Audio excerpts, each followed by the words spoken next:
السلام عليكم ورحمة الله وبركاته.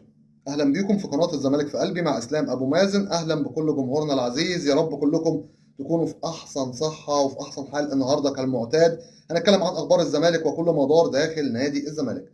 لاقتكم الزملكاوية مهمة جدا عشان خاطر الفيديو يوصل لأكبر عدد ممكن من جمهور نادي الزمالك العظيم، فضلا وليس أمرا. دوس لايك، وفترة رئاسية جديدة داخل نادي الزمالك.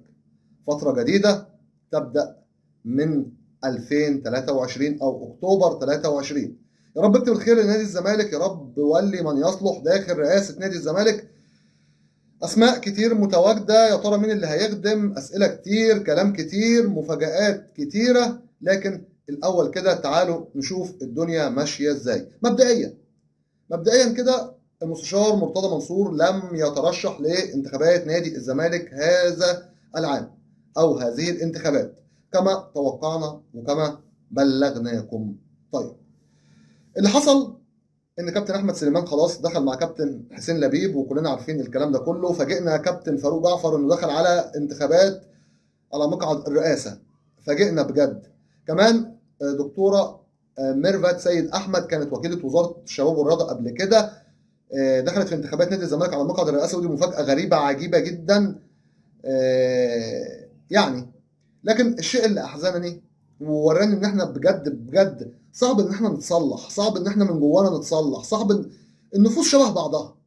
النفوس شبه بعضها، اللي بيحصل والصراعات واحده. فلان زي علان زي علان. اذا كنت انت في يوم من الايام بتنتقد فلان، يجي فلان التاني يكسر صورة فلان الأولاني. عن من أتحدث؟ زعلت جدا على المشهد، بعيد بقى عن إن هو المستشار مرتضى منصور، لا، إن الصورة تتكسر وتنزل على الأرض. طيب إيه اللي بيحصل كده؟ طب ما أنت كده بتستفزه عشان يطلع ويتكلم ويزعق ونخش في صراعات ملهاش أي 30 لازمة. حد هيقول لي طب ما هو شال صور ناس وحط صور ناس، ما أنا بكلمك بلسانك أنت كمان. طيب، بما ان هو عمل كده، طب اللي بعده مش يجي يوريني ان هو متحضر، ان هو مش هيعمل كده؟ هتقول لي هو حد من المرشحين هو اللي عمل كده؟ لا، حد من انصار المرشحين اللي عمل كده. كان نفسي مرشح واحد يطلع يقول لا ما يحصلش كده، عيب، شيلوا الصوره حطوها. ده مهما كان رئيس نادي الزمالك. انا بقول لك على الصح اللي المفروض يتم. انا مش بجامل ولا بطلع اسقف ولا اقول لك ولا ممكن ما تلاش الخبر، لا لا لا. انا بقول لك على اللي فيها وعلى اللي المفروض يتعمل. تقبلت، عقليتك تقبلت، ماشي. اخلاقك تقبلت، ماشي.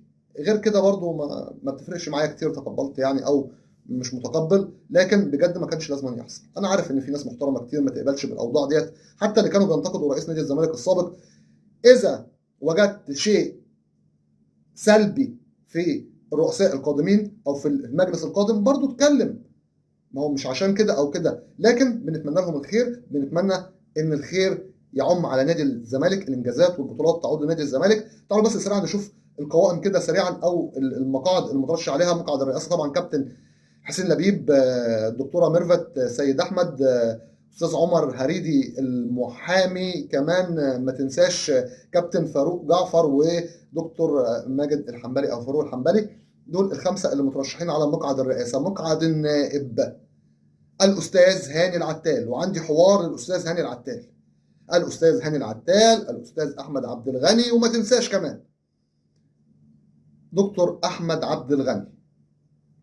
يبقى استاذ هاني العتال، كابتن هشام نصر، دكتور احمد عبد الغني.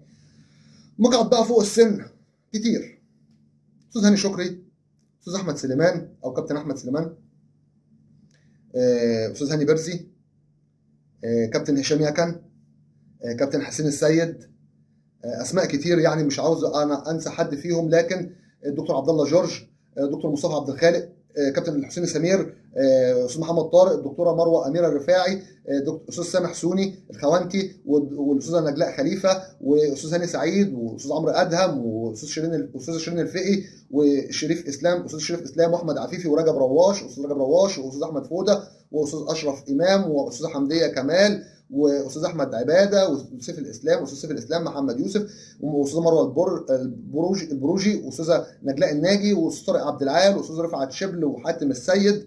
طبعا تحت السن طبعا اخت الاسطوره احمد الاحمر، النيره الاحمر، رامي كمان، رامي، استاذ رامي اللي هو رامي سطوحي. في يعني شويه اسماء، استاذ هشام نصر ابراهيم كده يعني. ده كل اللي ترشحوا في الرئاسه وفي الاعضاء تحت السن وفوق السن. وامين الصندوق طبعا بقى اللي نسينا نتكلم عليه او ما اتكلمناش عليه، دكتور ممدوح الحسيني. ده دخل في الانتخابات، بناء على ذلك استاذ طارق جبريل ما ترشحش، لان استاذ ممدوح الحسيني في قائمه كابتن حسين لبيب. كمان برضه ترشح على مقعد اللي هو امين الصندوق كابتن خالد لطيف، هو كمان ترشح على المقعد امين الصندوق. يا ترى ايه اللي هيحصل؟ يا ترى الدنيا مخبيه ايه؟ يا ترى في ايه؟ ده اللي هنعرفه وده اللي هنشوفه. لكن ما تنساش ان في كلام كتير عمال يتقال. هل يا ترى مين اللي هيخدم ومين اللي مش هيخدم ومين اللي يستحق ومين اللي ما يستحقش؟ هنفسر كل ده سريعا. لكن عايز اقول لك حاجه كمان، عايزين نشكر بجد استاذ هاني العتال.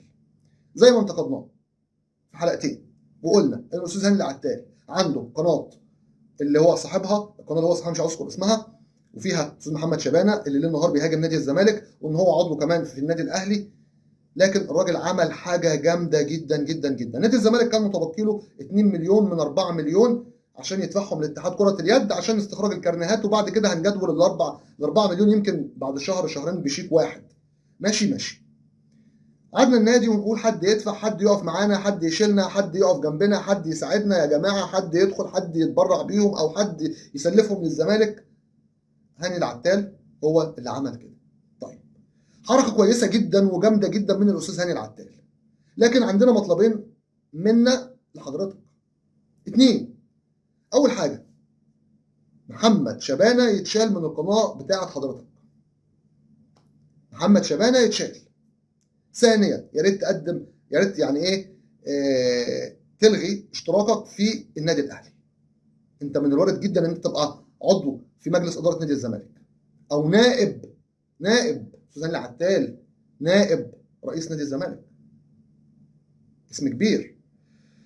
فهل يا ترى هو داخل في منافسه شرسه؟ يعني مش منافسه سهله، لا ده هو داخل على مع كابتن هشام نصر زي ما قلت لك ودكتور احمد عبد الغني، منافسه شرسه. لكن ممكن ينجح، وارد جدا انه ينجح. لكن يا ريت